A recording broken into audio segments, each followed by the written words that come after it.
নমস্কার বন্ধুরা, আজ আমি তোমাদেরকে এমন এক গল্প শোনাতে চলেছি যে গল্পের সৌন্দর্য প্লাবিত করে মনকে। এ গল্পের ট্র্যাজেডি যতটাই সূক্ষ্ম তার থেকেও গভীরের আবেদন। আজকের গল্প বিভূতিভূষণ বন্দ্যোপাধ্যায়ের অন্যতম শ্রেষ্ঠ গল্প মেঘমল্লার। দশপারমিতার মন্দিরে সেদিন যখন সাপুড়ের খেলা দেখবার জন্য অনেক মেয়ে পুরুষ মন্দির প্রাঙ্গণে একত্র হয়েছিল, তারই মধ্যে প্রদ্যুম্ন প্রথমে লোকটিকে দেখে। সেদিন ছিল জ্যৈষ্ঠ মাসের সংক্রান্তি। চারিপাশের গ্রাম থেকে মেয়েরা এসেছিল দশপারমিতার পূজা দিতে। সেই উপলক্ষে অনেক সাপুড়ে গায়ক বাজিকর মন্দিরে একত্র হয়েছিল। অনেক মালাকার নানা রকমের সুন্দর সুন্দর ফুলের গহনা করে মেয়েদের কাছে বেচবার জন্য এনেছিল। একজন শ্রেষ্ঠী মগধ থেকে দামি রেশমি শাড়ি এনেছিল বেচবার জন্য। তারই দোকানে ছিল সেদিন মেয়েদের খুব ভিড়। প্রদ্যুম্ন শুনেছিল জ্যৈষ্ঠ সংক্রান্তির উৎসব উপলক্ষে পারমিতার মন্দিরে একজন বিখ্যাত গায়ক ও বীণ বাজিয়ে আসবেন। সে মন্দিরে গিয়েছিল তারই সন্ধানে। সমস্ত দিন ধরে খুঁজেও কিন্তু প্রদ্যুম্ন তাকে ভিড়ের মধ্যে থেকে বার করতে পারেনি। সন্ধ্যার কিছু পূর্বে মন্দিরের উঠোনে একজন সাপুড়ে অদ্ভুত অদ্ভুত সাপের খেলা দেখাতে আরম্ভ করলে, আর তারই চারিধারে অনেকগুলি কৌতুকপ্রিয়া মেয়ে জমে গেল। ক্রমে সেখানেই খুবই ভিড় হয়ে উঠল। প্রদ্যুম্নও সেখানে দাঁড়িয়ে গেল বটে, কিন্তু তার মন সাপ খেলার দিকে আদৌ ছিল না। সে ভিড়ের মধ্যে প্রত্যেক পুরুষ মানুষকে মনোযোগের সঙ্গে লক্ষ্য করছিল, যদি চেহারায় ও হাবভাবে বীণ বাজিয়ে ধরা পড়েন। অনেকক্ষণ ধরে দেখবার পর তার চোখ পড়ল একজন প্রৌঢ় ভিড়ের মধ্যে তার দিকেই চেয়ে দাঁড়িয়ে আছেন। তার পরনে অতি মলিন ও জীর্ণ পরিচ্ছদ। কি জানি কেন প্রদ্যুম্নের মনে হলো এই সেই গায়ক। প্রদ্যুম্ন লোক ঠেলে তার কাছে যাবার উদ্যোগ করতে তিনি হাত উঁচু করে প্রদ্যুম্নকে ভিড়ের বাইরে যেতে ইঙ্গিত করলেন। বাইরে আসতে প্রৌঢ় তাকে জিজ্ঞাসা করলেন, আমি অবন্তীর গাইয়ে সুরদাস, তুমি আমাকে খুঁজছিলে না? প্রদ্যুম্ন একটু আশ্চর্য হলো, তার মনের কথা ইনি জানলেন কি করে? প্রদ্যুম্ন সসম্ভ্রমে জানালে, হ্যাঁ, সে তাকেই খুঁজছিল বটে। প্রৌঢ় বললেন, তুমি আমার অপরিচিত নও। তোমার পিতার সঙ্গে একসময় আমার যথেষ্ট বন্ধুত্ব ছিল। আমি কাশী গেলেই তোমার পিতার সঙ্গে দেখা না করে আসতাম না। তোমাকে ছেলেবেলায় দেখেছি, তোমার বয়স তখন খুব কম। আপনি এখানে এসে কোথায় আছেন? নদীর ধারে একটা ভাঙা মন্দির আছে, জানো? হ্যাঁ জানি, ওখানে একজন সন্ন্যাসী পূর্বে থাকতেন না? তিনি এখনো ওখানেই আছেন। তুমি যে কোনো একদিন গিয়ে ওখানে আমার সঙ্গে দেখা করো। তুমি এখানে কোথায় থাকো? এখানকার বিহারে পড়ি, 3 বছর আছি। আপনি মন্দিরে কতদিন থাকবেন? সে তোমাকে বলবো, তুমি এরই মধ্যে একদিন যেও। প্রদ্যুম্ন প্রণাম করে বিদায় নিল। সন্ধ্যা তখনও হয়নি। মন্দিরটা যে ছোট পাহাড়ের উপর ছিল, তারই দুপাশের ঢালু রাস্তা বেয়ে মেয়েরা উৎসব থেকে বাড়ি ফিরছিল। প্রদ্যুম্নের চোখ যেন কার সন্ধানে একবার মেয়েদের ভিড়ের মধ্যে ইতস্তত ধাবিত হলো। পরে সে আবার তাদের পিছনে ফেলে দ্রুত পদে নামতে লাগলো। আচার্য শীলব্রত অত্যন্ত কড়া মেজাজের মানুষ। একেই তিনি প্রদ্যুম্নের মধ্যে অন্যান্য ছাত্রদের চেয়ে বেশি চঞ্চলতা ও কৌতুকপ্রিয়তা লক্ষ্য করে তাকে একটু বেশি শাসনের মধ্যে রাখতে চেষ্টা করেন। তার উপরে সে রাত করে বিহারে ফিরলে কি আর রক্ষা থাকবে? বাঁক ফিরতেই বাঁ পাশের পাহাড়ের আড়ালটা সরে গেল। সেখানে সেদিকটা ছিল খোলা। প্রদ্যুম্ন দেখলে দূরে নদীর ধারে মন্দিরটার চূড়া দেখা যাচ্ছে। চূড়ার মাথার উপরকার ছায়াচ্ছন্ন আকাশ পেয়ে ঝাপসা ঝাপসা পাখির দল ডানা মেলে বাসায় ফিরছিল। আর দূরে একখানা সাদা মেঘের প্রান্ত পশ্চিম দিকের পড়ন্ত রোদে সিঁদুরের মতো রাঙা হয়ে আসছিল। চারিধারে তার শীতলোজ্জ্বল মেঘের কাঁচুলি হালকা করে টানা। হঠাৎ পিছন থেকে প্রদ্যুম্নের কাপড় ধরে কে ঈষৎ টানলে। প্রদ্যুম্ন পিছন ফিরে চাইতেই যে কাপড় ধরে টেনেছিল তার চোখে কৌতুকের বিদ্যুৎ খেলে গেল। সে কিশোরী, তার দোলন চাপা রং এর ছিপছিপে দেহটি বেড়ে নীল শাড়ি ঘুরিয়ে ঘুরিয়ে পরা, নতুন কেনা একছড়া ফুলের মালা তার খোপাটিতে জড়ানো। প্রদ্যুম্ন বিস্ময়ের সুরে বলে উঠল, কখন তুমি এসেছিলে সুনন্দা? আমি তোমাকে এত খুঁজলাম, কই দেখতে পেলাম না তো। প্রথমটা কিশোরীর মুখ লজ্জায় লাল হয়ে উঠল। তারপরে সে একটু অভিমানের সুরে বললে, আমাকেই খুঁজতে যেন এখানে এসেছিলে আর কি। যত রাজ্যের সাপুড়ে আর বাজিকরদের মুখের দিকে চেয়ে চেয়ে ঘুরছিলে, সে আর আমি দেখিনি? সত্যি বলছি সুনন্দা, তোমাকে খুঁজেছি, নামবার সময় খুঁজেছি, এর আগেও খুঁজেছি। তুমি কাদের সঙ্গে এলে? এমন সময় দেখা গেল একদল মেয়ে পাহাড়ের ওপর থেকে সেই পথে নেমে আসছে। সুনন্দার সেদিকে চোখ পড়তেই সে তখনই হঠাৎ প্রদ্যুম্নকে পিছনে ফেলে দ্রুত পদে নামতে লাগলো। পিছনে একদল অপরিচিতা মেয়ে। এ অবস্থায় আর সুনন্দার অনুসরণ করা সঙ্গত হবে না ভেবে সে প্রথমটা খানিকক্ষণ চুপ করে দাঁড়িয়ে রইল। তারপর হতাশা মেশানো ক্রোধে ঘাড় উঁচু করে সদর্পে লাফিয়ে লাফিয়ে সে পথ চলতে লাগলো। সন্ধ্যার ঈষৎ অন্ধকার কখন মিলিয়ে গিয়েছে, অন্ধকারটাই তরল থেকে তরলতর হতে হতে হঠাৎ কখন জ্যোৎস্নায় পরিণত হয়েছে অন্যমনস্ক প্রদ্যুম্ন তা মোটেই লক্ষ্য করেনি। যখন তার চমক ভাঙল তখন পূর্ণিমার শুভ্রোজ্জ্বল জ্যোৎস্না পথঘাট ধুইয়ে দিচ্ছিল। দূর মাঠের গাছপালা জ্যোৎস্নায় ঝাপসা দেখাচ্ছিল। পড়াশোনা তার হয় কি করে? আচার্য পূর্ণবর্ধন ত্রিপিটকের পাঠ অনায়ত্ত দেখে তাকে ভৎসনা করলেই বা কি করা যাবে?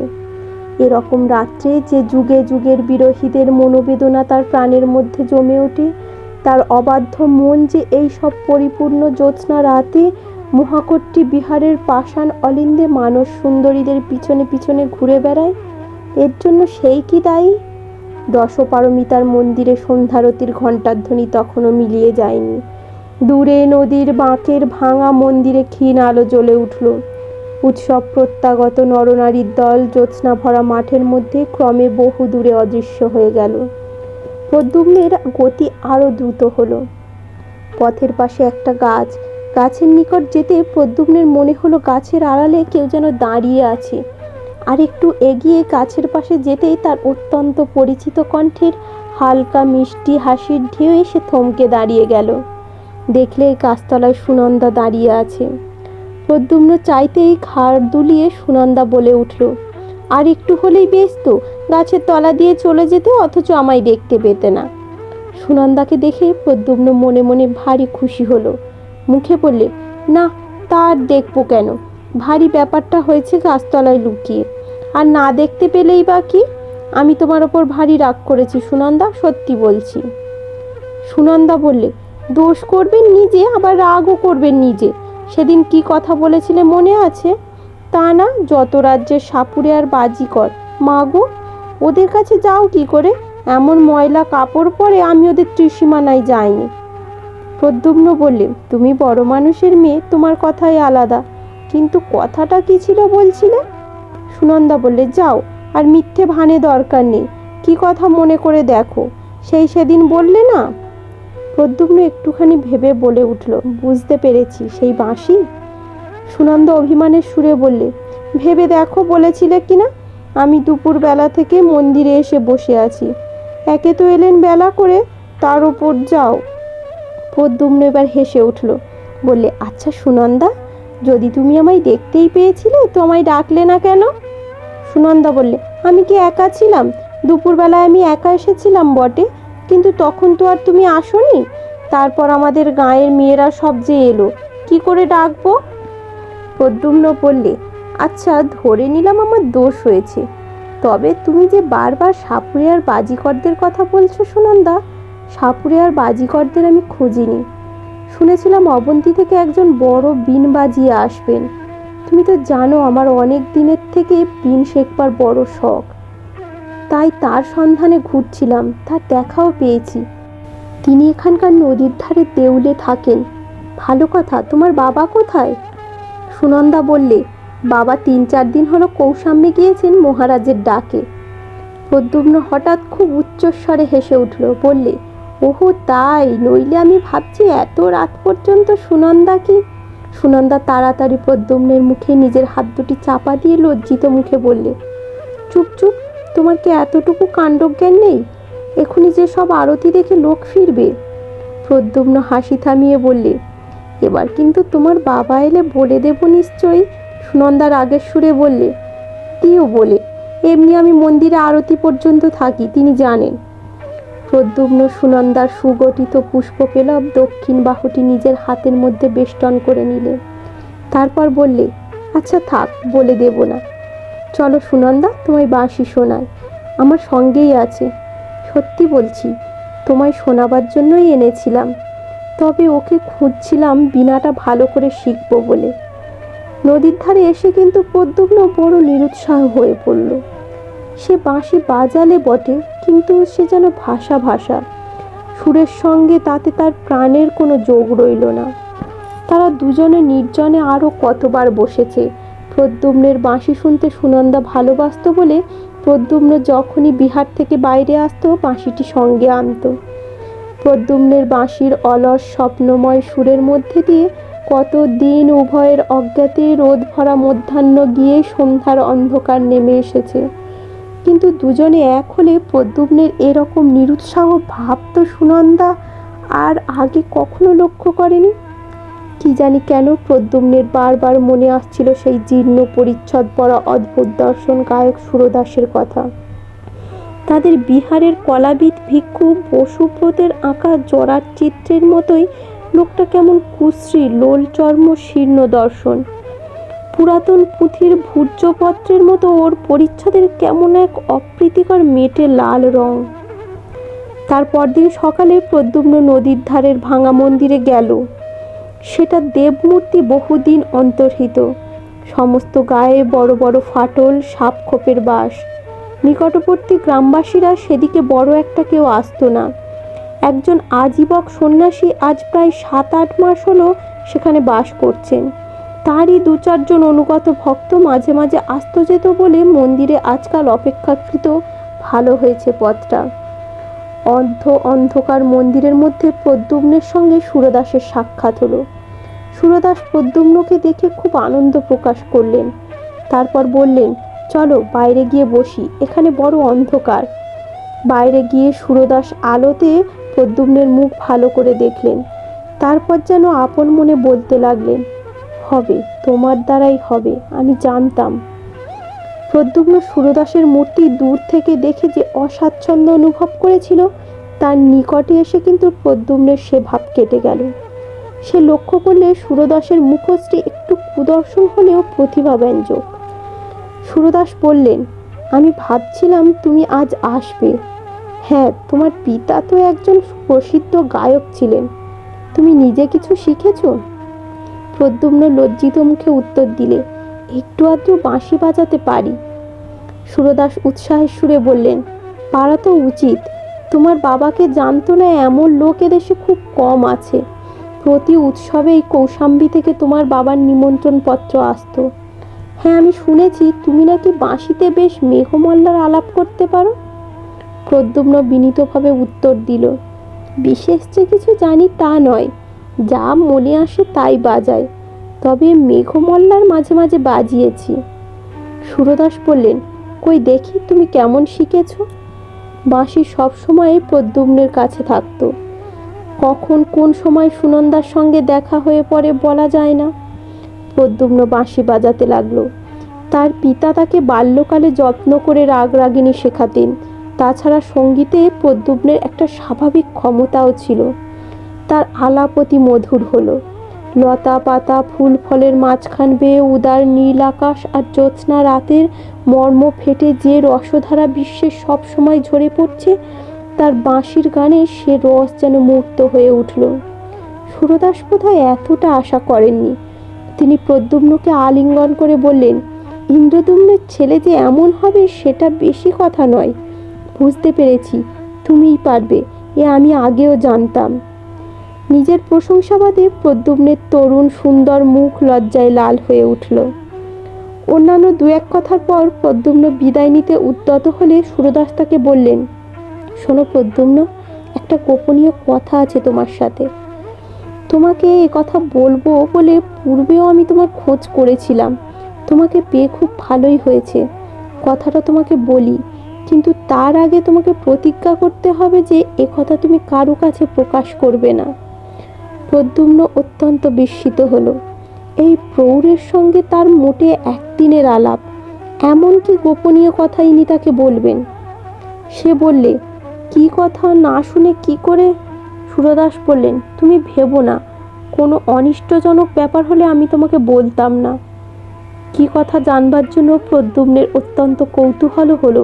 সে প্রতিজ্ঞা করলে সুরদাসের কথা কারো কাছে প্রকাশ করবে না।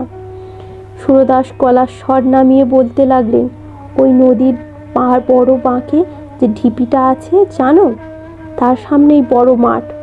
ওই ঢিপিটাই বহু প্রাচীনকালে সরস্বতী দেবীর মন্দির ছিল। শুনেছি এদেশের যত বড় বড় গায়ক ছিলেন শিক্ষা শেষ করে সকলেই আগে ওই মন্দিরে এসে দেবীর পূজা দিয়ে তুষ্ট না করে ব্যবসা আরম্ভ করতেন না। সে অনেক দিনের কথা। তারপর মন্দির ভেঙে চুরে ওই দাঁড়িয়েছে। ওই ঢিবিতে বসে আষাঢ়ী পূর্ণিমার রাতে মেঘমল্লার নিখুঁতভাবে আলাপ করলে সরস্বতী দেবী স্বয়ং গায়কের কাছে আবির্ভূত হন। এ সংবাদ এদেশে কেউ জানে না। আষাঢ়, শ্রাবণ, ভাদ্র এই 3 মাসের 3 পূর্ণিমায় প্রতিবার যদি তাকে আনতে পারা যায় তবে তার বরে গায়ক সঙ্গীতে সিদ্ধ হয়। তার বরে সঙ্গীত সংক্রান্ত কোনো বিষয় তখন গায়কের কাছে অজ্ঞাত থাকে না। তবে একটা কথা আছে, যে গায়ক বর প্রার্থনা করবে সে অবিবাহিত হওয়া চাই। তা আমি বলছিলাম সামনের পূর্ণিমায় তুমি আর আমি এই বিষয়টা চেষ্টা করে দেখব। তুমি কি বলো? সুরদাসের কথা শুনে প্রদ্যুম্ন অবাক হয়ে গেল। তা কি করে হয়? আচার্য বসুব্রত কলাবিদ্যা সম্বন্ধে উপদেশ দিতে দিতে অনেকবার বলেছেন যে কলা অধিষ্ঠাত্রী দেবী সরস্বতীর যে মূর্তি হিন্দুরা কল্পনা করেন সেটা নিছক কল্পনায়, তার সঙ্গে বাস্তবের কোনো সম্পর্ক নেই। সত্য সত্য তাকে দেখতে পাওয়া যায় কি সম্ভব? প্রদ্যুম্ন চুপ করে রইল। সুরদাস একটু ব্যগ্রভাবে জিজ্ঞাসা করলেন, এতে কি তোমার অমত আছে? প্রদ্যুম্ন বললে, সেজন্য না, কিন্তু আমি ভাবছিলাম এটা কি করে সম্ভব যে। সুরদাস বললেন, সে বিষয়ে তুমি নিশ্চিন্ত থাকো, এর সত্যতা তুমি নিজের চোখে দেখো। তোমার অমত না থাকলে আমি সামনের পূর্ণিমায় সব ব্যবস্থা করে রাখি। সুরদাসের কথার পর থেকে প্রদ্যুম্ন অত্যন্ত বিস্ময়ে কৌতূহলে কেমন একরকম হয়ে গিয়েছিল। সে ঘাড় নেড়ে বললে, আচ্ছা রাখবেন, আমি আসব। সুরদাস বললেন, বেশ, বড় আনন্দিত হলাম। তুমি মাঝে মাঝে একবার করে এখানে এসো। তোমাকেও তৈরি হতে হলে 2-1টা কাজ করতে হবে, সে বলে দেব। প্রদ্যুম্ন আর একবার সম্মতিসূচক ঘাড় নাড়বার পর সুরদাসের কাছে বিদায় চাইলে। তারপর সে নিশ্চিন্তভাবে বিহারের পথ ধরল। তার মনে হচ্ছিল দেবী সরস্বতী স্বয়ং শ্বেত পদ্মের মতো নাকি তার রংটি। না জানি কত সুন্দর তার মুখশ্রী। আচার্য বসুব্রত বলেন বটে, ভদ্রাবতী নদীর ধারে শাল, পিয়াল, তমাল বনে সেবার ঘন ঘোর বর্ষা নামল। সারা আকাশ জুড়ে কোন বিরোহিণী পুরো সুন্দরীর অযত্ন বিন্যস্ত মেঘবরণ চুলের রাশ এলিয়ে দেওয়া। প্লাবিত রজনীর ঘনান্ধকার, তার প্রিয় প্রাণের নিবিড় নির্জনতা, দূর বনের ঝোড়ো হাওয়ায় তার আকুল দীর্ঘশ্বাস, তারই প্রতীক্ষাশ্রান্ত আঁখি দুটির অশ্রুভারে ঝড়ো ঝড়ো অবিশ্রান্ত বাড়ি বর্ষণ, মেঘমেদুর আকাশের বুকে বিদ্যুৎ চমক, তার হতাশ প্রাণে ক্ষণিক আশার মেঘদূত। আষাঢ়ী পূর্ণিমার রাত্রে প্রদ্যুম্ন সুরদাসের সঙ্গে নদীর ঘাটে গেল। তারা যখন সেখানে পৌঁছল তখন মেঘ নেমে সমস্ত আকাশ ছেয়ে ফেলেছে। চারিদিক তরল অন্ধকারে অস্পষ্ট দেখাচ্ছে। প্রদ্যুম্ন সুরদাসের কথা মতো নদী থেকে স্নান করে এসে বস্ত্র পরিবর্তন করলে। সঙ্গীর ক্রিয়াকলাপে প্রদ্যুম্ন বুঝতে পারলে তিনি একজন তান্ত্রিক। তাদের বিহারে একজন ভিক্ষু ছিলেন, তিনি যোগাচার্য পদ্মসম্ভবের শিষ্য। সেই ভিক্ষুর কাছে তান্ত্রিক ক্রিয়াকলাপের কথা কিছু কিছু সে শুনেছিল। সুরদাস অনেকগুলো রক্তজবার মালা সঙ্গে করে এনেছিলেন। তার মধ্যে কতকগুলো নিজে পড়লেন, কতকগুলো প্রদ্যুম্নকে পড়তে বললেন। ছোট মরার মাথার খুলিতে তেল সলতে দিয়ে প্রদীপ জ্বাললেন। তার পূজার আয়োজনে সাহায্য করতে করতে প্রদ্যুম্ন হাঁপিয়ে পড়ল। ব্যাপারটা শেষ পর্যন্ত কি দাঁড়ায় দেখবার জন্য তার মনে এত কৌতূহল হচ্ছিল যে অন্ধকার রাত্রে একজন প্রায় অপরিচিত তান্ত্রিকের সঙ্গে একা থাকবার ভয়ের দিকটা তার একেবারেই চোখে পড়ল না। অনেক রাত্রে হোম শেষ হলো। সুরদাস বললেন, প্রদ্যুম্ন, তুমি এবার তোমার কাজ আরম্ভ করো। আমার কাজ শেষ হয়েছে। খুব সাবধান, তোমার কৃতিত্বের ওপরে সাফল্য নির্ভর করছে। তার চোখে কেমন একটা ক্ষুধিত দৃষ্টি যেন প্রদ্যুম্নের ভালো লাগলো না, কিন্তু তবু সে বসে এক মনে বাঁশিতে মেঘমল্লার আলাপ আরম্ভ করলে। তখন আকাশ বাতাস নীরব, অন্ধকারে সামনের মাঠটায় কিছু দেখবার উপায় নেই। শাল বনের ডালপালায় বাতাস লেগে একরকম অস্পষ্ট শব্দ হচ্ছে। বড় মাঠের পাড়ে শাল বনের কাছে দিক চক্রবালের ধারে নৈশ প্রকৃতি পৃথিবীর বুকের অন্ধকার পুষ্পসজ্জায় তার অঞ্চল বিছিয়েছে। শুধু বিশ্রাম ছিল না ভদ্রাবতীর, সে কোন অনন্তের সঙ্গে নিজেকে মিশিয়ে দেবার আকুল আগ্রহে একটানা বয়ে চলেছে, মৃদু গুঞ্জনে আনন্দ সঙ্গীত গাইতে গাইতে, কুলে তাল দিতে দিতে। হঠাৎ সামনের মাঠটা থেকে সমস্ত অন্ধকার কেটে গিয়ে সারা মাঠটা তরল আলোকে প্লাবিত হয়ে গেল। প্রদ্যুম্ন সবিস্ময়ে দেখলে মাঠের মাঝখানে শত পূর্ণিমার জ্যোৎস্নার মতো অপরূপ আলোর মণ্ডলে কে এক জ্যোৎস্নাবরণী অনিন্দ সুন্দরী মহিমাময়ী তরুণী। তার নিবিড় কৃষ্ণ কেশরাজি অযত্ন বিন্যস্তভাবে তার অপূর্ব গ্রীবাদেশের ফাঁস দিয়ে ছড়িয়ে পড়েছে। তার আয়ত নয়নের দীর্ঘ কৃষ্ণপক্ষ কোন স্বর্গীয় শিল্পীর তুলি দিয়ে আঁকা। তার তুষার ধবল বাহুবল্লী দিব্য পুষ্পাভরণে মণ্ডিত। তার ক্ষীণ কোটি নীল বসনের মধ্যে অর্ধ লুক্কায়িত মণিমেখলাই দীপ্যমান। তার রক্ত কোমলের মতো পা দুটিকে বুক পেতে নেবার জন্য মাটিতে বাসন্তী পুষ্পের দল ফুটে উঠেছে। হ্যাঁ, এই তো দেবী বাণী। এর বিনার মঙ্গল ঝঙ্কারে দেশে দেশে শিল্পীদের সৌন্দর্য তৃষ্ণা সৃষ্টিমুখী হয়ে উঠেছে। এর আশীর্বাদে দিকে দিকে সত্যের প্রাণ প্রতিষ্ঠা হচ্ছে। এরই প্রাণের ভাণ্ডারে বিশ্বের সৌন্দর্য সম্ভার নিত্য অফুরন্ত রয়েছে। শাশ্বত এর মহিমা, অক্ষয় এর দান, চিরনূতন এর বাণী। প্রদ্যুম্ন চেয়ে থাকতে থাকতে দেবীর মূর্তি অল্পে অল্পে মিলিয়ে গেল। জ্যোৎস্না আবার ম্লান হয়ে পড়ল, বাতাস আবার নিস্তেজ হয়ে বইতে লাগলো।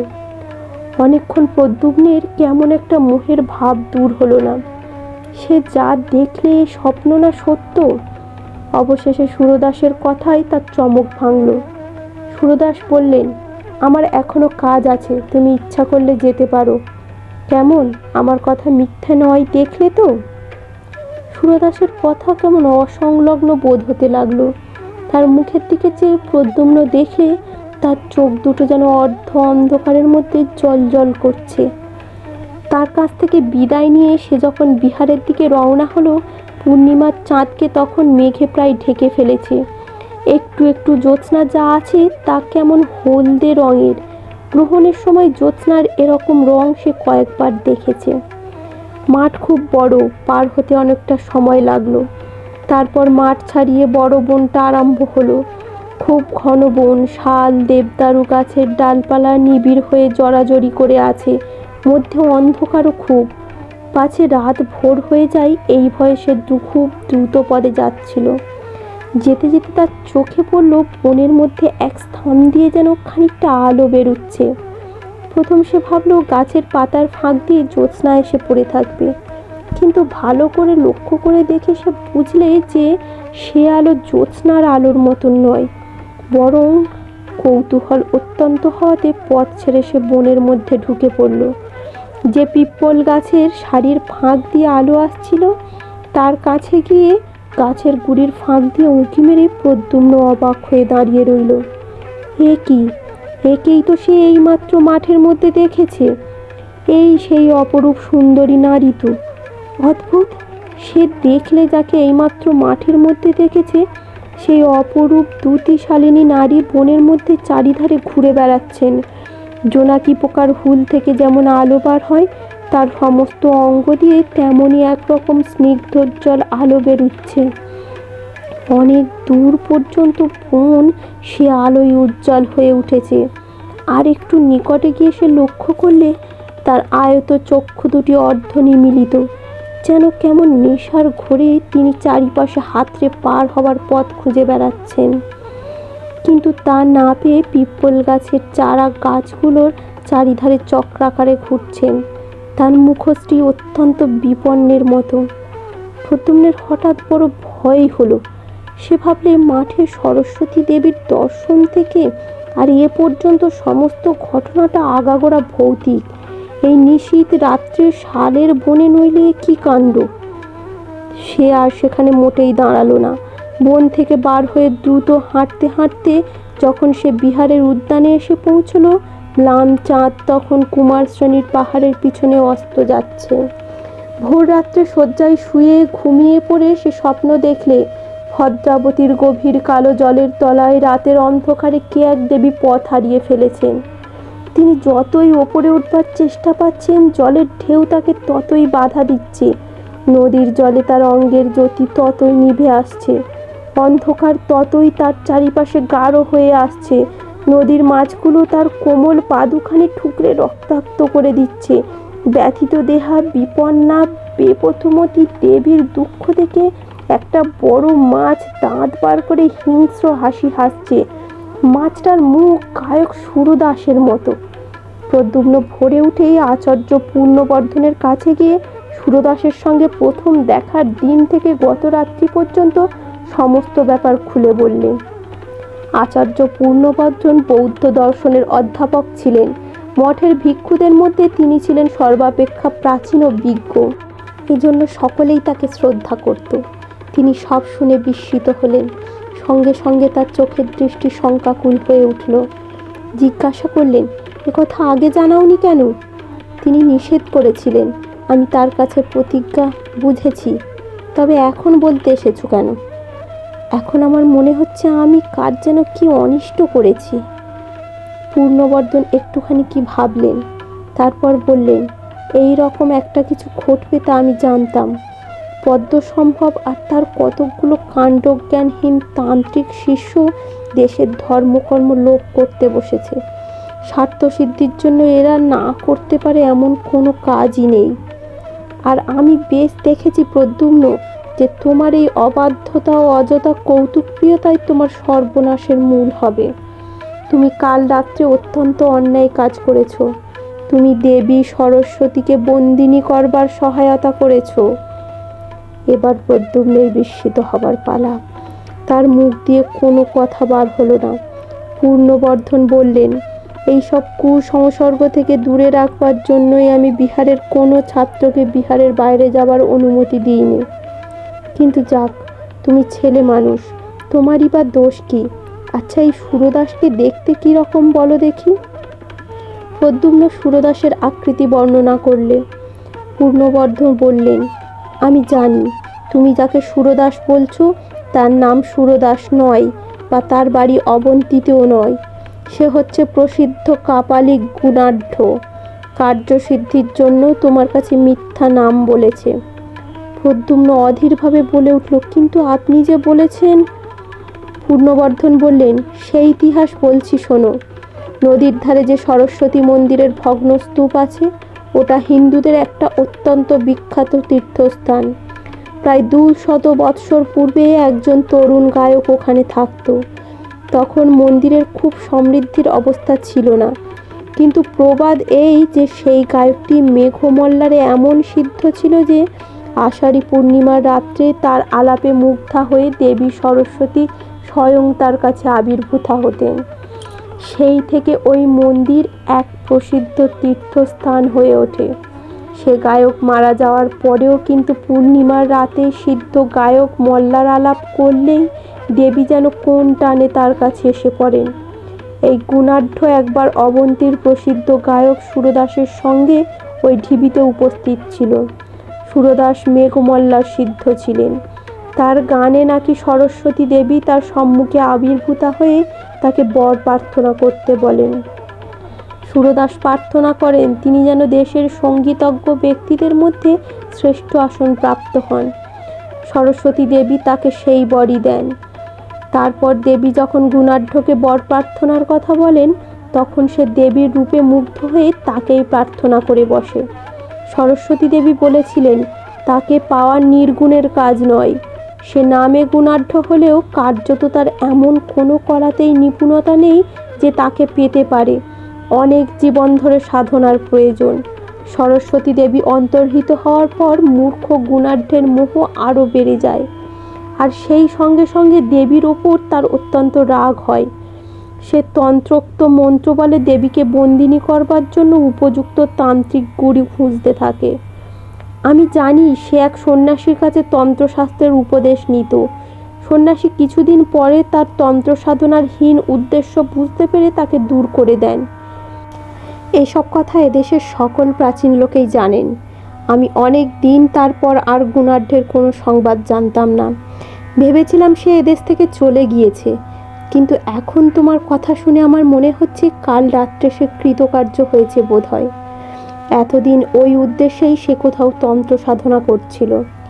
যাক, তুমি এখনই গিয়ে সন্ধান করো মন্দিরে সে আছে কি না, থাকে যদি আমায় সংবাদ দিও। প্রদ্যুম্ন সেখানে আর এক মুহূর্তও দাঁড়ালো না। সে ছুটে গিয়ে বিহারের উদ্যানে পড়ল। তখন রোদ বেশ ফুটে উঠেছে। বিহারের পাঠার্থীদের সমবেত কণ্ঠের স্তোত্র গান তার কানে আসছিল।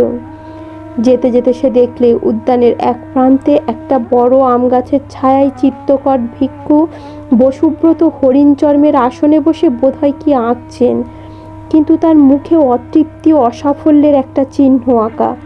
প্রদ্যুম্ন যা ভেবেছিল তাই ঘটল। মন্দিরে গিয়ে সে দেখলে সেখানে কেউ নেই। গুণাঢ্য তো নেই, সেই আজীবক সন্ন্যাসী পর্যন্ত নেই। দু একটা জবা গোপানের ঘট, আগুন জ্বালবার জন্য সংগৃহীত কিছু শুকনো কাঠ মন্দিরের মধ্যে এদিক ওদিক ছড়ানো পড়ে আছে। সেই দিন গভীর রাত্রে প্রদ্যুম্ন কাউকে কিছু না বলে চুপি চুপি বিহার পরিত্যাগ করলেন। তারপর 1 বৎসর কেটে গিয়েছে। বিহার পরিত্যাগ করবার পর প্রদ্যুম্ন একবার কেবল সুনন্দার সঙ্গে সাক্ষাৎ করে বলেছিল সে বিশেষ কোনো কাজে বিদেশে যাচ্ছে, শীঘ্রই ফিরে আসবে। এই 1 বৎসর সে কাঞ্চি, উত্তর কোশল ও মগধের সমস্ত স্থান খুঁজেছে, কোথাও গুণাঢ্যের সন্ধান পায়নি। তবে বেড়াতে বেড়াতে কতকগুলি কৌতূহলজনক কথা তার কানে গিয়েছে। মগধের প্রসিদ্ধ ভাস্কর মিহিরগুপ্ত রাজার আদেশ মতো ভগবান তথাগতের মূর্তি তৈরি করতে আদিষ্ট হয়েছিলেন। 1 বৎসর পরিশ্রম করে তিনি যে মূর্তি গড়ে তুলেছেন তার মুখশ্রী এমন রূঢ় ও ভাববিহীন হয়েছে যে তা বুদ্ধের মূর্তি কি মগধের দুর্দান্ত দস্যু দমনকের মূর্তি সে দেশের লোক ঠিক বুঝতে পারছে না। তক্ষশিলার বিখ্যাত দার্শনিক পণ্ডিত যমুনাচার্য মীমাংসা দর্শনের ভাষ্য প্রণয়ন করতে নিযুক্ত ছিলেন। হঠাৎ তার নাকি এমন দুর্দশা ঘটেছে যে তিনি তার সূত্রের অর্থ করে উঠতে না পেরে আবার বৈদিক ব্যাকরণের সুবন্ত প্রকরণ থেকে পড়তে আরম্ভ করেছেন। মহাকট্টি বিহারের চিত্রাবিদ্যা শিক্ষক ভিক্ষু বসুব্রত বুদ্ধ সুজাতা নামক তার চিত্রখানা বৎসরবিধি চেষ্টা করেও মনের মতো করে এঁকে উঠতে না পেরে বিরক্ত হয়ে ওদিক একেবারে ছেড়ে দিয়ে সম্প্রতি নাকি শকুন শাস্ত্রের চর্চায় অত্যন্ত উৎসাহ দেখাচ্ছেন। একদিন প্রদ্যুম্ন সন্ধান পেলে উরুবিল্ল গ্রামের কাছে একটা নির্জন স্থানে একজন গো চিকিৎসক এসে বাস করছেন। তার চেহারার বর্ণনার সঙ্গে সুরদাসের আকৃতির অনেকটা মিল হলো। তখনই সে গ্রামে গিয়ে অনেককে জিজ্ঞাসা করলে, কিন্তু গো চিকিৎসকের সন্ধান কেউ দিতে পারল না। সেদিন ঘুরতে ঘুরতে অবসন্ন অবস্থায় উরুবিল্ল গ্রামের প্রান্তের একটা বড় বটগাছের ছায়া এসে বসেছে। সন্ধ্যা তখনও নামেনি। ঝিরঝিরে বাতাসে গাছের পাতাগুলো নাচছে। পাশে মাঠে পাকা শস্যের শীষগুলো সোনার মতো চিকমিক করছে। একটু দূরে একটা ডোবার মতো জলাশয়ে বিস্তর কুমুদ ফুল ফুটে আছে। অনেক বন্য হংস তার জলে খেলা করছে। সামনে একটু দূরে একটা ছোট পাহাড়, পাহাড়ের গায়ে একটা ঝর্ণা। পাহাড়ের নিচে এক জায়গায় ঝর্ণার জল খানিকটা আটকে গিয়ে ওই ডোবার মতো জলাশয়টা তৈরি করেছে। প্রদ্যুম্নের হঠাৎ চোখ পড়ল পাহাড়ের গা বেয়ে ধাপে ধাপে ঘটকক্ষে এক স্ত্রীলোক নেমে আসছেন। দেখে তার মনে কেমন সন্দেহ হওয়াতে সে এগিয়ে গেল। ডোবার এক দিকের উঁচু পাড়ে গিয়ে দেখেই তার মাথাটা যেন ঘুরে উঠল। এই তো তিনি, ভদ্রাবতীর তীরে শালবনে ইনিই তো পথ হারিয়ে ঘুরছিলেন। মাঠের মধ্যে জ্যোৎস্না রাতে একেই তো সে দেখেছিল। তবে তার অঙ্গের সে জ্যোতির এক কণাও আর নেই। পরনে অতি মলিন এক বস্ত্র, কিন্তু সেই চোখ, সেই সুন্দর গঠন। দাঁড়িয়ে দাঁড়িয়ে দেখে তার আর কোনো সন্দেহ রইল না যে এই তিনি। তার মনের মধ্যে গোলমাল বেঁধে গেল। সে উত্তেজনার মাথায় বিহার ছেড়ে সুরদাসের খোঁজ করে বেড়াচ্ছিল বটে, কিন্তু দেখা পেলে কি করবে তা সে ভাবেনি। কাজেই সে একরকম লুকিয়েই সেখান থেকে চলে এলো। রোজ রোজ সন্ধ্যায় প্রদ্যুম্ন এসে বটগাছের তলায় বসে। রোজ সন্ধ্যার আগে দেবী পাহাড়ের গায়ের পথ বেয়ে নেমে আসেন, আবার সন্ধ্যার সময় ঘটকক্ষে ধাপে ধাপে উঠে চলে যান। সে রোজ বসে দেখে। এই রকম কিছুদিন কেটে গেল। একদিন প্রদ্যুম্ন মাঠের গাছতলায় চুপ করে বসে আছে। সেই সময় দেবী জলাশয়ে নামলেন। সেও কি ভেবে ডোবার একদিকের পাহাড়ের দিকে দাঁড়ালো। দেখলে দেবী ঘট নামিয়ে রেখে কুমুদ ফুল সংগ্রহে বড় ব্যস্ত। একটা বড় ফুল জলাশয়ের ওপারের দিকে এগিয়ে বেশি জলে ফুটেছিল। তিনি সেটা সংগ্রহের জন্য খানিকটা বৃথা চেষ্টা করার পর চোখ তুলে অপর পারে প্রদ্যুম্নকে দেখতে পেয়ে হঠাৎ একটু অপ্রতিভের হাসি হাসলেন। তারপর হাসি মুখে তার দিকে চেয়ে বললেন, ফুলটা আমায় তুলে দেবে? দিই, যদি আপনি এক কাজ করেন। কি বলো? আমায় কিছু খেতে দেবেন? আমি সমস্ত দিন কিছু খাইনি। দেবীর মুখে ব্যথার চিহ্ন দেখা দিল। বললেন, আহা, তা এতক্ষণ বলনি কেন? এসো, এপারে এসো, থাকবে ফুল। প্রদ্যুম্ন জলে নেমে ফুলটা সংগ্রহ করে ওপারে গেল। দেবী বললেন, তুমি মাঠের মাঝের ওই বড় গাছটির তলায় রোজ বসে থাকো না? প্রদ্যুম্ন তার হাতে ফুলটা দিয়ে বললে, হ্যাঁ, আমিও দেখি আপনি সন্ধ্যার সময় রোজই জল নিতে আসেন। দেবী হাসি মুখে বললেন, ওই পাহাড়ের ওপরই আমাদের ঘর। এসো, তুমি আমার সঙ্গে, তোমাকে খেতে দিই গিয়ে। হঠাৎ দেবী কেমন এক প্রকার বিহ্বল চোখে চারিদিকে চাইলেন। তারপর পাহাড়ের গায়ে কাটা ধাপ বেয়ে উঠতে লাগলেন। প্রদ্যুম্ন পিছনে পিছনে চলল। পাহাড়ের উপরে উঠে গিয়ে একটু দূরে বুনো বাঁশ বনের আড়ালে বেশ পরিষ্কার পরিচ্ছন্ন একটা ছোট্ট কুটির। দেবী বন্ধ দুয়ার খুলে ঘরের মধ্যে গিয়ে প্রদ্যুম্নকে বললেন, এসো। প্রদ্যুম্ন দেখলে কুটিরের কেউ নেই। জিজ্ঞাসা করলেন, আপনি কি এখানে একা থাকেন? দেবী বললেন, না, এক সন্ন্যাসী আমায় এখানে সঙ্গে করে এনেছেন। তিনি কি করেন জানি নে, কিন্তু মাঝে মাঝে এখানে থেকে চলে যান। 5-6 দিন পরে আসেন। তুমি এখানে বসো। দেবী মাটির ঘট পূর্ণ করে তাকে জবাগু পান করতে দিলেন। স্বাদ অমৃতের মতো। এমন সুস্বাদু জবাগু সে পূর্বে কখনো পান করেনি। প্রদ্যুম্নের মনে হলো, যদি আচার্য পূর্ণবর্ধনের কথা সত্য হয়, আর যদি সে স্বচক্ষে যা দেখেছে তা ইন্দ্রজাল না হয়, তবে এই তো দেবী সরস্বতী তার সামনে। তার জানবার কৌতূহল হলো ইনি নিজের সম্বন্ধে কি বলেন। সে জিজ্ঞাসা করলে, আপনারা এর আগে কোথায় ছিলেন? আপনার দেশ কোথা? দেবী কাঠের বড় পাত্রে সযত্নে স্যুপ ও অন্ন পরিবেশনে ব্যস্ত ছিলেন। প্রশ্ন শুনে বিস্ময়পূর্ণ দৃষ্টিতে তিনি প্রদ্যুম্নের দিকে চেয়ে বললেন, আমার কথা বলছো? আমার দেশ কোথায় জানি নে। আমি নাকি বিদিশার পথের ধারে এক ভাঙা মন্দিরে অচেতন অবস্থায় পড়েছিলাম। সন্ন্যাসী আমায় এখানে উঠিয়ে এনেছেন। সেই থেকে এখানেই আছি। তার আগে কোথায় ছিলাম তা আমার মনে পড়ে না।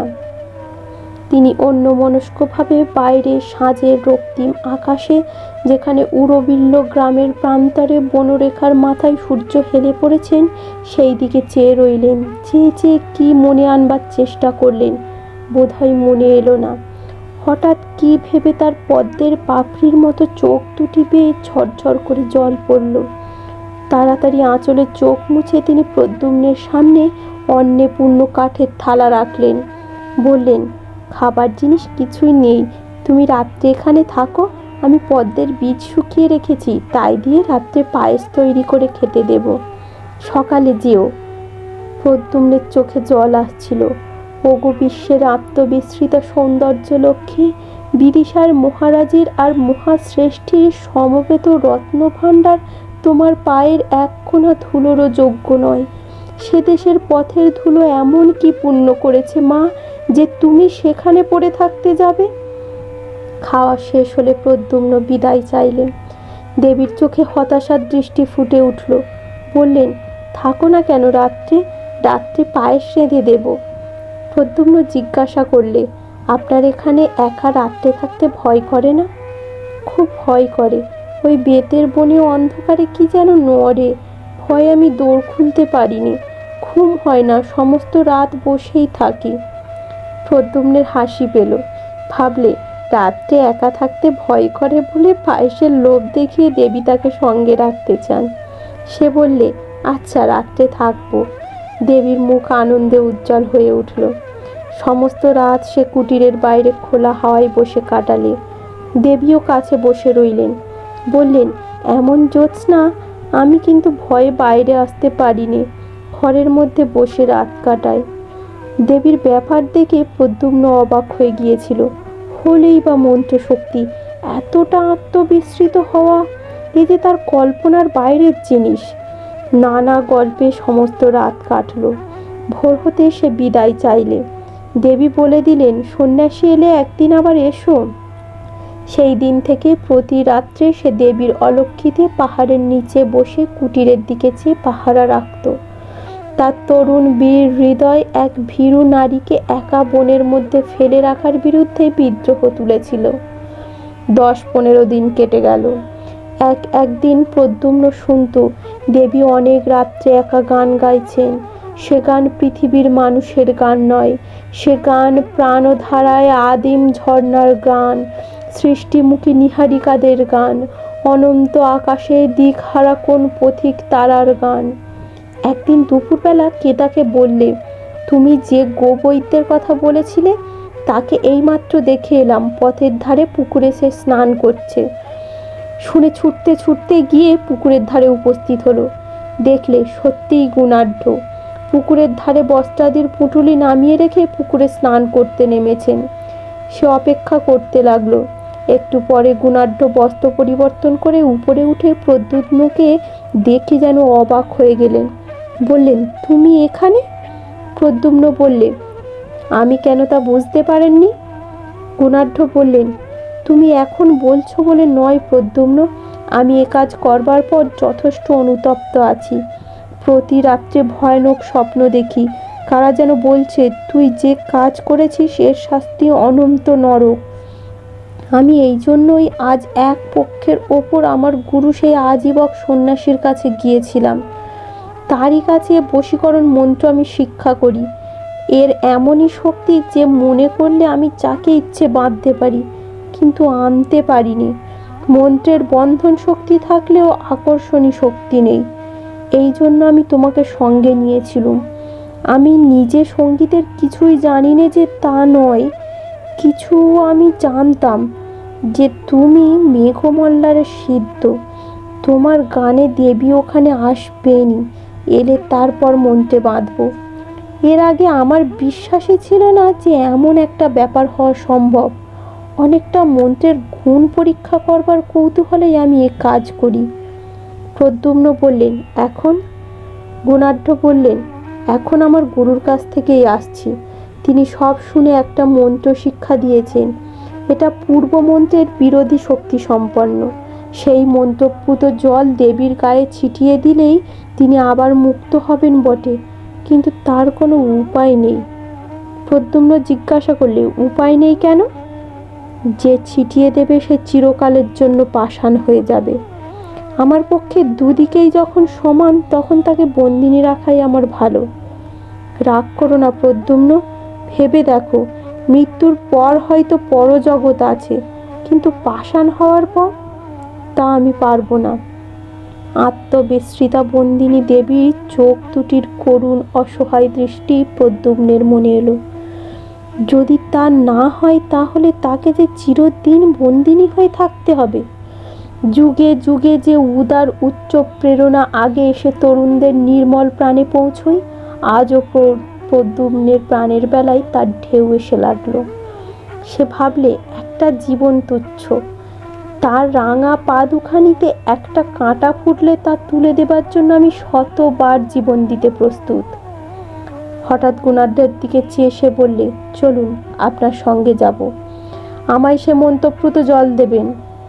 গুণাঢ্য বিস্ময়ে প্রদ্যুম্নের দিকে চেয়ে বললেন, বেশ করে ভেবে দেখো, এ ছেলে খেলা নয়, এ কাজ। প্রদ্যুম্ন বললে, চলুন আপনি। তারা যখন কুটিরের নিকটবর্তী হলো তখন গুণাঢ্য বললেন, প্রদ্যুম্ন, আর একবার ভালো করে ভেবে দেখো, কোনো মিথ্যা আশাই ভুলো না। এ থেকে তোমায় উদ্ধার করবার ক্ষমতা কারুর হবে না, দেবীরও না। মন্ত্র বলে তোমার প্রাণ শক্তি চিরকালের জন্য জড়ো হয়ে যাবে। বেশ বুঝে দেখো, মন্ত্র শক্তি নির্মম, অমোঘ, কাউকে রেহাই দেবে না। প্রদ্যুম্ন বললে, আপনি কি ভাবেন আমি কিছু গ্রাহ্য করি? কিছু না, চলুন। কুটিরে তারা যখন গিয়ে পৌঁছলো তখন রোদ বেশ পড়ে এসেছে। দেবী কুটিরের বাইরে ঘাসের উপর অন্যমনস্কভাবে চুপ করে বসেছিলেন। প্রদ্যুম্নকে আসতে দেখে তিনি অত্যন্ত আনন্দিত হলেন। হাসি মুখে বললেন, এসো এসো, আমি তোমার কথা প্রায়ই ভাবি। তোমায় সেদিন কিছু খেতে দিতে না পেরে আমার খুব মন খারাপ হয়েছিল। এখন তুমি এখানে কিছুদিন থাকো। তিনি দুজনকে খেতে দেবার জন্য ব্যস্ত হয়ে কুটিরের মধ্যে চলে গেলেন। প্রদ্যুম্ন বললে, কই আমায় মন্ত্রপুত জল দিন তবে। গুণাঢ্য বললেন, সত্যিই তাহলে তুমি এতে প্রস্তুত? প্রদ্যুম্ন বললে, আমায় আর কিছু বলবেন না, জল দিন। দেবী কুটিরের মধ্যে আহারে স্নান করে দুজনকে খেতে দিলেন। আহারাদি যখন শেষ হলো তখন সন্ধ্যার আর বেশি দেরি নেই। বেতস বনের ছায়া নেমে এসেছে। রাঙা সূর্য আবার উরুবিল্ল গ্রামের উপর ঝুলে পড়েছে। গোধূলির আলোয় দেবীর মুখপদ্মে অপরূপ শ্রী ফুটে উঠল। তারপর তিনি ঘটকক্ষে প্রতিদিনের মতো নিচের ঝর্ণায় জল আনতে নেমে গেলেন। গুণাঢ্য বললেন, আমি এখান থেকে আগে চলে যাই, তারপর এই ঘট পূর্ণ জল দেবীর গায়ে ছিটিয়ে দিও। তার চক্ষু অশ্রুপূর্ণ হলো। আবেগ ভরে তিনি প্রদ্যুম্নকে আলিঙ্গন করে বললেন, আমি কাপুরুষ, আমার সে সাহস নেই, নইলে। তিনি কুটিরের মধ্যে তার দ্রব্যাদি সংগ্রহ করে নিলেন। তারপর সরু পথ বেয়ে বেত ও বনের ধার দিয়ে পাহাড়ের ওপর পারে চলে গেলেন। তারই নিচে একটু দূরে মগধ থেকে বিদিশা যাওয়ার রাজবর্ত। প্রদ্যুম্ন চারিদিকে চেয়ে বসে বসে ভাবলে, ওই নীল আকাশের তলে 20 বৎসর আগে সে মায়ের কোলে জন্মেছিল। তার সে মা বারাণসীতে তাদের গৃহটিতে বসে বাতায়ন পথে সন্ধ্যার আকাশের দিকে চেয়ে হয়তো প্রবাসী পুত্রের কথাই ভাবছেন। মায়ের মুখখানি একবারটি শেষবারের জন্য দেখতে তার প্রাণ আকুল হয়ে উঠল। ওই পূর্ব আকাশের নবমীর চাঁদ কেমন উজ্জ্বল হয়েছে। মগধ যাবার রাজপথে গাছের সারির মাথায় একটা তারা ফুটে উঠল। বেত বনের বেত ডাঁটাগুলো তরল অন্ধকারে আর ভালো দেখা যায় না। প্রদ্যুম্নের চোখ হঠাৎ অশ্রুপূর্ণ হয়ে উঠল। সেই সময় সে দেখলে দেবী জল নিয়ে পাহাড়ের গা বেয়ে উঠে আসছেন। মন্ত্রপুত জল পূর্ণ ঘট সে মাটিতে নামিয়ে রেখেছিল। দেবীকে আসতে দেখে সে তা হাতে তুলে নিলেন। দেবী কুটিরের সামনে এলেন। তার হাতে অনেকগুলো আধফোঁটা কুমুদ ফুল। প্রদ্যুম্নকে জিজ্ঞাসা করলেন, সন্ন্যাসী কোথায়? প্রদ্যুম্ন বললে, তিনি আবার কোথায় চলে গেলেন, আজ আর আসবেন না। তারপর সে গিয়ে দেবীর পায়ের ধুলো নিয়ে তাকে প্রণাম করে বললেন, মা, না জেনে তোমার ওপর অত্যন্ত অন্যায় করেছিলাম আমি। আজ তারই শাস্তি আমাকে নিতে হবে। কিন্তু আমি তার জন্য এতটুকু দুঃখিত নই। যতক্ষণ জ্ঞান লুপ্ত না হয়ে যায় ততক্ষণ এই ভেবে আমার সুখ যে বিশ্বের সৌন্দর্য লক্ষ্মীকে অন্যায় বাঁধন থেকে মুক্ত করার অধিকার আমি পেয়েছি। দেবী বিস্মিত দৃষ্টিতে প্রদ্যুম্নের দিকে চেয়ে রইলেন। প্রদ্যুম্ন বললে, শুনুন, আপনি বেশ করে মনে করে দেখুন দেখি আপনি কোথা থেকে এসেছিলেন। দেবী বললেন, কেন, আমি তো বিদিশার পথের ধারে। প্রদ্যুম্ন এক অঞ্জলি জল তার সর্বাঙ্গে ছিটিয়ে দিলে। সদ্য নির্দত্থিতার মতো দেবী যেন চমকে উঠলেন। প্রদ্যুম্ন দৃঢ় হস্তে আর এক অঞ্জলি জল দেবীর সর্বাঙ্গে ছড়িয়ে দিলে। নিমেষের জন্য তার চোখের সামনে বাতাসে এক অপূর্ব সৌন্দর্যের স্নিগ্ধ প্রসন্ন হিল্লোল বয়ে গেল। তার সারা দেহ মন আনন্দে শিউরে উঠল। সঙ্গে সঙ্গে তার মনে এলো বারাণসীতে তাদের গৃহ, সন্ধ্যার আকাশে বদ্ধ আঁখি, বাতায়ন পথবর্তিনী তার মা। কুমার শ্রেণীর বিহারে আচার্য শীলব্রতের কাছে একটি মেয়ে অল্প বয়সে দীক্ষা গ্রহণ করে। তার নাম সুনন্দা। সে হিরণ্যনগরের ধনবান শ্রেষ্ঠী সামন্ত দাসের মেয়ে। পিতা মাতার অনেক অনুরোধ সত্ত্বেও মেয়েটি নাকি বিবাহ করতে সম্মত হয়নি। অত্যন্ত তরুণ বয়সে প্রবজ্জা গ্রহণ করায় সে বিহারের সকলের শ্রদ্ধার পাত্রী হয়ে উঠেছিল। সেখানে কিন্তু কারো সঙ্গে সে তেমন মিশত না, সর্বদাই নিজের কাজে সময় কাটাতো আর সর্বদাই কেমন অন্যমনস্ক থাকতো। জ্যোৎস্না রাত্রে বিহারের নির্জন পাষাণ অলিন্দে দাঁড়িয়ে দাঁড়িয়ে সে আপন মনে প্রায়ই কি ভাবত। মাঠের জ্যোৎস্না জাল কাটিয়ে অনেক রাতে কাউকে বিহারের দিকে আসতে দেখলে সে এক দৃষ্টে সেদিকে চেয়ে থাকত, যেন কত দিন আগে তার যে প্রিয় আবার আসবে বলে চলে গিয়েছিল, তারই আসবার দিন গুনে গুনে এ শান্ত শান্ত ধীর পথ চাওয়া। প্রতি সকালে সে কার প্রতীক্ষায় উন্মুক্ত হয়ে রইত। সকাল কেটে গেলে ভাবত বিকালে আসবে, বিকাল কেটে গেলে ভাবত সন্ধ্যায় আসবে। দিনের পর দিন, মাসের পর মাস, এরকম কত সকাল সন্ধ্যা কেটে গেল, কেউ এলো না। তবু মেয়েটি ভাবত আসবে আসবে, কাল আসবে। পাতার শব্দে চমকে উঠে চেয়ে দেখত, এতদিনে বুঝি এলো। এক এক রাত্রে সে বড় অদ্ভুত স্বপ্ন দেখত। কোথাকার যেন কোন এক পাহাড়ের ঘন বেতের জঙ্গল আর বাঁশের বনের মধ্যে লুকোনো এক অর্ধভগ্ন পাষাণ মূর্তি। নিঝুম রাতে সে পাহাড়ের বেত গাছ হাওয়ায় দুলছে, বাঁশ বনে শিরশির শব্দ হচ্ছে। দীর্ঘ দীর্ঘ বেত ডাঁটার ছায়ায় পাষাণ মূর্তিটার মুখ ঢাকা পড়ে গেছে। সে অন্ধকার অর্ধরাত্রে জনহীন পাহাড়টার বাঁশগুলোর মধ্যে ঝোড়ো হাওয়া ঢুকে কেবল বাজছে মেঘমল্লার। ভোরে উঠে রাতের স্বপ্নের কথা ভেবে আশ্চর্য হয়ে যেত। কোথায় পাহাড়, কোথায় বেতবন, কার ভাঙা মূর্তি, কিসের এসব অর্থহীন দুঃস্বপ্ন?